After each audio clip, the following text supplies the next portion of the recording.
আজ খুব সকালে বেরিয়েছিলাম কল্যাণীর এক অনাথ আশ্রমে আমার বাবু সোনার সাথে দেখা করতে। আমি মাসে ৫-৬ বার আসি এখানে বাবু সোনা মানে আমার ছেলের সাথে দেখা করতে। আর আমার দেহ ব্যবসার রোজগারের পাপের টাকা থেকে কিছু টাকা দিয়ে যায় এখানে সৎ কাজে খরচ করার জন্য। সকাল থেকে ভালোই কেটেছে সবার সাথে। বিকালে সোনাগাছিতে ফিরে আসার সময় বাসের জানালা থেকে হঠাৎ কুত্তাটাকে দেখতে পেলাম। কপালে সিঁদুর পরা সুন্দরী এক মহিলার সাথে বাস স্ট্যান্ডে দাঁড়িয়ে আছে। নতুন বউ বলেই মনে হলো। মেয়েটার দিকে তাকাতেই মনে হলো ওকেও তো আমার মতন সোনাগাছিতে গিয়ে সেজেগুজে দাঁড়াতে হবে। হঠাৎ মাথায় খুন চেপে গেল। এতদিন পর নাগালে পেয়েছি শয়তানটাকে। বাস ততক্ষণে আস্তে আস্তে চলতে শুরু করেছে। আমি সামনেই বসেছিলাম। প্রায় চলন্ত বাস থেকে নেমে পড়লাম। কন্ডাক্টর সহ সহযাত্রীরা সকলেই মুখ করতে লাগলো। আমার সেসব দিকে কান দেবার সময় নেই। আমি সোজা এসে দাঁড়ালাম হারামিটার সামনে। আমাকে দেখে সহসা ওর মুখ ফ্যাকাশে হয়ে যেতে আমি দেখেছি। এটাও খেয়াল করলাম মুহূর্তের মধ্যে নিজেকে কত সুন্দর সামলে নিল। আমি এক দৃষ্টিতে ওর দিকে তাকিয়ে আছি দেখে হাসি মুখে সাবলীলভাবে জিজ্ঞাসা করল, কিছু বলবেন দিদি? শরীরের রক্তগুলো টকবক করে ফুটতে লাগলো। কলারটা টেনে ধরে ঝাঁকুনি দিতে দিতে চিৎকার করে বললাম, দিদি চিনতে পারছিস না? না, আমার জীবনটাকে নরকে পরিণত করে এখন সাধু সাজছ? জানোয়ারটা সমানে বলে চলেছে, এটা কি করছেন আপনি? সাথে বউটাও বলে চলেছে, এ কি, আমার স্বামীর গায়ে হাত তুলছেন কেন? কোন সাহসে? আমি পুলিশ ডাকবো বলছি। ছাড়ো ছাড়ো বলছি। বলতে বলতে আমাকে জোরে ধাক্কা দিতে লাগলো। এবারে শয়তানটাকে ছেড়ে ওর সঙ্গিনীকে ঝাঁকিয়ে বললাম, স্বামী? স্বামী কাকে বলছো? তুমি জানো এই শয়তানটার জন্য আজ আমাকে সোনাগাছির পতিতাপল্লীতে থাকতে হয়? নতুন আমদানি করেছে না তোমাকে? কয়েকদিন পর তোমাকে গিয়েও দাঁড়াতে হবে আমাদের সাথে লাইনে। সোনাগাছি শুনে সবাই যেন একটু সরে গেল মনে হলো। সে যাক। মহিলাটা বলল, কি আজে বাজে কথা বলছিস? পাশে তাকিয়ে রঙ্গ দেখার জন্য দাঁড়িয়ে থাকা মানুষগুলোকে ডেকে বলল, আপনারা দাঁড়িয়ে কি দেখছেন? ওকে এখান থেকে সরিয়ে দিন না। নোংরা মেয়ে ছেলে ভদ্র জায়গায় এসে অসভ্যতামি করছে। কেউ সরাতে আসেনি। মাথাটা গরম হয়ে গেল তুই তোকারি শুনে। বউটাকে ঠাস করে এক কষিয়ে চড় মেরে বললাম, নোংরা মেয়ে ছেলে কাকে বলছিস? তক্ষুনি বদমাইশটার পৌরুষত্ব জেগে উঠেছিল। আমাকে জোরে ধাক্কা দিয়ে মাটিতে ফেলে দিয়ে বলেছিল, আপনি মহিলা বলে আপনার অসভ্যতা আমি সহ্য করছি। আমার স্ত্রীর গায়ে হাত তোলেন, এত সাহস আপনার? এই হাত আমি ভেঙে দেব বলে আমার দিকে এগিয়ে আসছে দেখেই আমিও মাটি থেকে উঠে দাঁড়ালাম। ততক্ষণে একজন ট্রাফিক পুলিশ চলে এসেছে আমাদের কাছে। পাশের জমা মানুষগুলোকে ধমক দিয়ে বলল, আপনারা সকলে এখানে দাঁড়িয়ে আছেন কি করতে? বাস তো সব চলে যাচ্ছে, যান এখান থেকে সবাই। কিছু গেল আর কিছু আরও মজা দেখার জন্য দাঁড়িয়ে রইল। এখানে কি হয়েছে ট্রাফিক পুলিশ জানতে চাইলেই বউটা চিৎকার করে বলতে থাকলো, ওই অসভ্য মহিলা সোনাগাছিতে থাকে, আমার স্বামীর সাথে অসভ্যতামি করছে, কী সব অভিযোগ তুলছে, আমার গায়ে পর্যন্ত হাত তুলেছে। পুলিশটা আমার দিকে তাকিয়ে বলল, কি অভিযোগ করছেন আপনি? ততক্ষণে আমার মাথা একটু শান্ত হয়েছে। শান্তভাবে বললাম, অভিযোগ? অভিযোগ নয়, আমার জীবনের চরম সত্য। 7 বছর আগে পুরুলিয়ার এক গ্রাম থেকে শয়তানটাকে ভালোবেসে পালিয়ে এসেছিলাম বিয়ে করে দুজনে সুখে সংসার করার জন্য। কলকাতায় এনে মন্দিরে বিয়ে করে 22 দিনের মাথায় আমাকে দালালের কাছে বিক্রি করে দেয়। এত বছর পর শয়তানটাকে খুঁজে পেয়েছি। এখন নতুন বউয়ের সামনে সাধু সাজছে, ওকে গুলি করে মারব। পুলিশ দাদা ওর দিকে তাকিয়ে বলল, উনি যা বলছেন তা কি সত্যি? ও কিছু বলার আগেই বউটা পুলিশটাকে ধমকে বলল, আপনি ওকে কি জিজ্ঞাসা করছেন? বুঝতে পারছেন না এগুলো সাজানো গল্প? ভদ্র ছেলেদের ফাঁসিয়ে আরও বেশি টাকা রোজগারের নতুন রাস্তা বের করেছে। গ্রামের কোন ছেলেকে ফুসলে এনেছে নাকি সেটাও মিথ্যে গল্প দিচ্ছে। আমার স্বামীর পার্সটা মোটা দেখেছে বোধ হয়। তবু কি মনে হলো জানি না, পুলিশ দাদা ওর বউয়ের কথা উপেক্ষা করেই বলল, আপনার বাড়ি কোথায়? পুরুলিয়ায় থাকতেন আপনি? ভদ্র ছেলের মতো বলে উঠল, আমি পুরুলিয়া কখনো যাইনি। আবার বউটা পুলিশ দাদার ওপরে ক্ষেপে উঠে বলল, ওর বাড়ি কসবাতে, আমি ওকে 10 বছর ধরে চিনি। ও কখনো পুরুলিয়া কোথাও যায়নি। ওই মহিলা চক্রে পড়ে আপনারও কি মাথা খারাপ হয়ে গেল? আরও কিছু বলতে যাচ্ছিল, এমন সময় হারামিটা ভালো ছেলের মতো বলল, ছাড়ো না, ওনার দুঃখে কষ্টে হয়তো মাথা খারাপ হয়ে গেছে, অন্যের সাথে আমাকে গুলিয়ে ফেলেছে। একরকম দেখতে তো অনেকে হয়। চলো চলো, আমাদের অনেক দেরি হয়ে গেছে। আমি আবার চিৎকার করে উঠি, আমি ভুল চিনেছি তোকে? তোকে ভুল চিনব? পুলিশ দাদা আমাকে আটকে দিয়ে বলল, এভাবে সিনক্রেট করবেন না এখানে। ওদের দিকে তাকিয়ে বলল, আপনারা যেখানে যাচ্ছেন যান। ট্যাক্সি ধরে চলে গেল ওরা। আমি হাউ হাউ করে কাঁদতে লাগলাম। শয়তানটাকে হাতের কাছে পেয়েও শাস্তি দিতে পারলাম না। পুলিশ দাদা আরও বলল, আপনার হয়তো সত্যি ভুল হচ্ছে, শুনলেন তো ওনার বউয়ের কথা। এভাবে কান্নাকাটি না করে বাস ধরুন। বাস স্ট্যান্ডে বসে আমি অতীতের দিনগুলোকে হাতড়াতে লাগলাম। মধ্যবিত্ত চাষি পরিবারে জন্ম, 4 বোনের মেজো আমি। পড়াশুনোটা ভালোবাসি। গ্রামের স্কুল থেকে মাধ্যমিকে ফার্স্ট ডিভিশন পেয়েও দেখলাম বাবা 11-এ ভর্তি করার কোনো ইচ্ছাই দেখাচ্ছে না।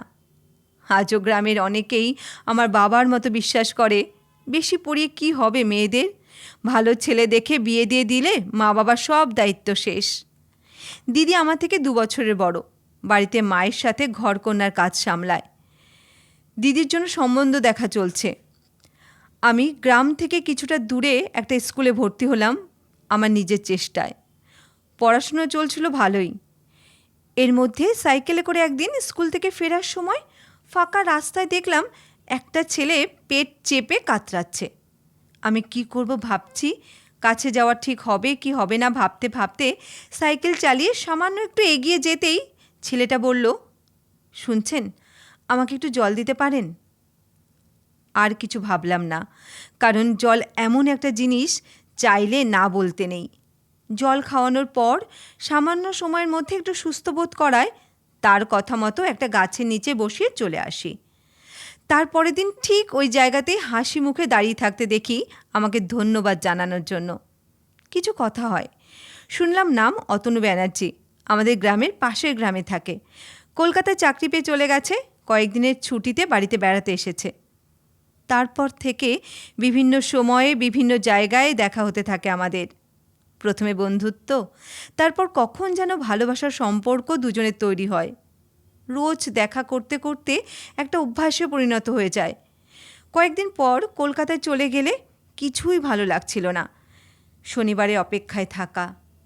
আমাকে অনেক স্বপ্ন দেখাতো ফিরে এসে, বিয়ে করে সুন্দর একটা ঘর বাঁধবে, আমাকে পড়াবে কলকাতায় নিয়ে, আরও অনেক কিছু।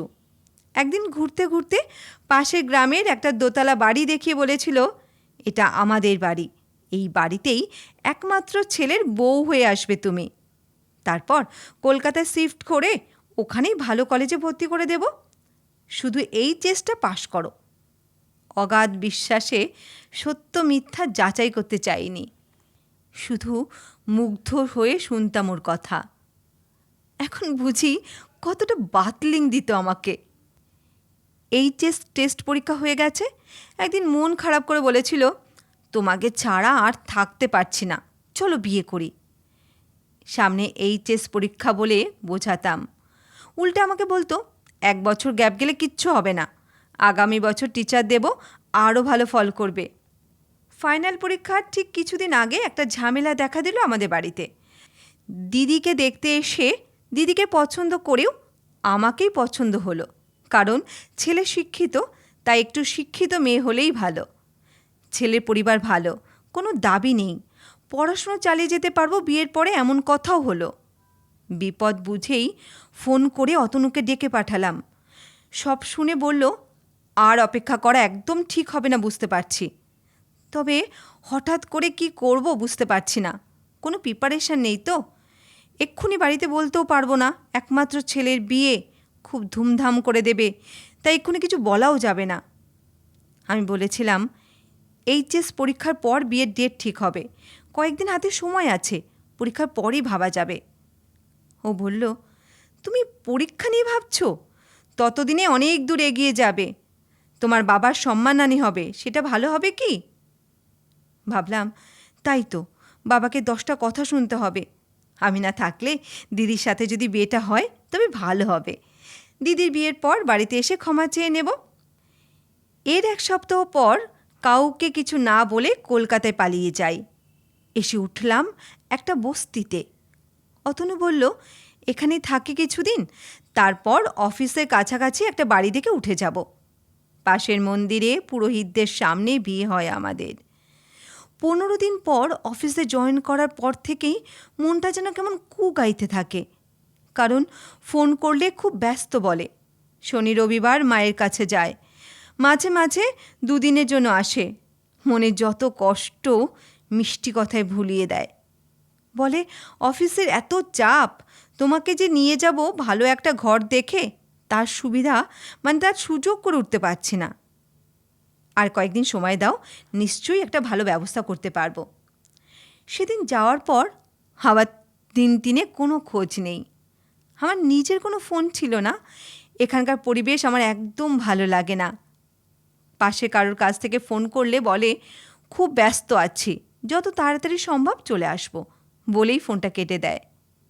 একবার জিজ্ঞাসাও করে না, কেমন আছো, ঘরে খাবার আছে কি না। যাই হোক, মনকে নিজের মতো করে বোঝাই। পাশাপাশি 2-1জনের সাথে একটু পরিচয় হয়। জানতে পারি এখানে আমি আসার 2 দিন আগে ভাড়া নিয়েছে। ওরা তেমন করে চেনে না অতনুকে। এর 4 দিন পর একটা ছেলেকে নিয়ে হাজির হয়। ছেলেটার সাথে পরিচয় করিয়ে বলে, ও আমার ছোট ভাইয়ের মতো, অফিসে আমার আন্ডারে কাজ করে। অফিসের পাশে একটা সুন্দর বাড়ি ভাড়া করেছি। মান্থেন্ডের চাপ আছে, তাই আমি বেরাতে পারবো না, ও আসবে পরশুদিন, ওর সাথে চলে যেও। সেই রাতে কত আদর, কত ভালোবাসার গল্প করল। আমাকে ছেড়ে থাকার কষ্টে চোখের জলও পড়ল। আবার ভিজল আমার মন। সেদিন ঠিক কথা মতো ছেলেটা বিকেলে এলো। বৌদি বৌদি করে গদগদ হয়ে উঠল। ট্যাক্সি করে চড়লাম ওর দেখানো পথে। ট্যাক্সি থেকে নেমে যে গলি দিয়ে এগিয়ে চললাম, বাড়ির সামনেগুলোতে দাঁড়িয়ে থাকা মেয়েগুলোর ছলাকলা একদমই ভালো লাগছিল না। কিছু দূর যেতেই একজন বয়স্ক লোক ছেলেটাকে জিজ্ঞাসা করল, কি শামসুর ভাই, নতুন পাখি নাকি? ছেলেটা হেসে বলল, হ্যাঁ, আজকেই আমদানি, পকেট গরম থাকলে আসতে পারো। হাঁটতে হাঁটতে আমি জিজ্ঞাসা করলাম, আমাদের বাড়ি কি এদিকে? এখানকার মানুষজনদের হাবভাব দেখে মনটা যেন কেমন করছিল। ভাবছিলাম কতক্ষণে অতনুর কাছে গিয়ে পড়ব। ছেলেটা কোনো কথা উত্তর না দিয়ে এগিয়ে চলল। কিছুক্ষণ পর একটা বাড়ির মধ্যে নিয়ে গেল। এখানেও বেশ কিছু মেয়েদের দেখে বুঝলাম, লোকেদের মুখে যে জগতের কথা শুনেছি, এটা সেই পতিতালয়। ছেলেটা আমাকে এখানকার মাসির কাছে রেখে বেরিয়ে গেল। কিছুক্ষণের মধ্যে সেই লোকটাকে নিয়ে ফিরে এলো আর আমাকে দেখিয়ে দর কষাকষি করছে দেখে স্বামীর খোঁজ করতে থাকি। ওই ছেলেটা যে এতক্ষণ বৌদি বৌদি বলে সম্মান দিচ্ছিল, আমাকে ধমক দিয়ে বলল, স্বামী কাকে বলছিস? মধু লুটে 2 লাখ টাকায় বিক্রি করে দিয়েছে তোকে। আমি চিৎকার করে বলি, মিথ্যে বলছো তুমি, তুমি আমার স্বামীর কাছে নিয়ে চলো, আমাদের বিয়ে হয়ে গেছে। ছেলেটা হেসে বলল, মন্দিরের বিয়ে আবার বিয়ে নাকি? ওটার জোরেই তো তোর রাতের সঙ্গী হতে পেরেছিল। বুঝতে পারি ফাঁদে পড়ে গেছি আমি। সেই থেকে প্রতি রাতে মাতাল ভোগ করে আমায়। এখানে ঘরগুলোতে বাইরে শিকল থাকে, ভেতরে খিল থাকে না। অনেক চেষ্টা করে 3 মাসের মাথায় একটু সুযোগ পেয়েই পালালাম। অনেক কষ্টে পৌঁছালাম ওর দেখানো বাড়িটায়। ওখানে পৌঁছে শুনলাম, ওই নামে ওই বয়সের কোনো ছেলে নেই ওই বাড়িতে। আশপাশ থেকে সেই একই কথা বলল, ছুটে এলাম বস্তিতে। সেখানেও তাকে সেদিনের পর আর কেউ দেখেনি। মায়ের কাছে তো ফিরতে পারবো না, মরতে গেলাম। ভাবলাম, না, মরলে তো জিতেই গেল। পৃথিবী যখন গোল, তখন একদিন না একদিন শয়তানটাকে ঠিক খুঁজে পাবো, চরম শাস্তি দেব নিজের হাতে। প্রতিশোধ নিতে নিজের ইচ্ছাতেই ফিরে গেলাম এবারে ওই জগতে। অনেক সতর্ক থাকার সত্ত্বেও একসময় অনুভব করলাম শরীরে বাবু সোনার উপস্থিতি। অনেক দিক ভেবেও নষ্ট করতে পারলাম না ওকে। একটু বড় হতেই আশ্রমে রেখেছি। আমার সম্পর্কে যেন কিছু জানতে না পারে, তাই নিজের সন্তানকে পরিচয় দিতে পারি না। মাসি হয়ে আছি। একটাই স্বপ্ন এখন, ওকে মানুষ করে তোলা। আমার এই জগতের ছায়া যেন ওর জীবনে না পড়ে। তবে যখনই রাস্তায় বেরিয়েছি, সব সময় সতর্ক চোখে এই শয়তানটাকেই খুঁজে বেরিয়েছি। ভগবান আজ দেখা করিয়ে দিল, কিন্তু হাতে পেয়েও কিচ্ছু করতে পারলাম না ওর। আর একটা মেয়ে এসে বাঁচিয়ে নিয়ে চলে গেল। কতক্ষণ বাস স্ট্যান্ডে বসে আছি জানি না। একজন ট্রাফিক পুলিশ এসে ধমকে বলল, আপনি এখানে এতক্ষণ বসে আছেন কেন? কোথায় যাবেন? এতক্ষণ এক জায়গায় বসে থাকার নিয়ম নেই। অন্য জগতে চলে গেছিলাম। খেয়াল করলাম সন্ধ্যা হয়ে আসছে। একটু দাঁড়াতেই বাস পেয়ে উঠে পড়লাম লাইনে দাঁড়ানোর জন্য। ঠিক করলাম আজকের পর সব সময় একটা ধারালো ছুরি রাখবো ব্যাগে। ভগবান আর একবার যেন এই শয়তানটাকে আমার হাতে এনে দেয়। দেখলেই কোনো মহিলা বাঁচানোর আগেই সব নিজের হাতে শেষ করে দেব। সেই দিনটার আশায় আবার এগিয়ে চললাম।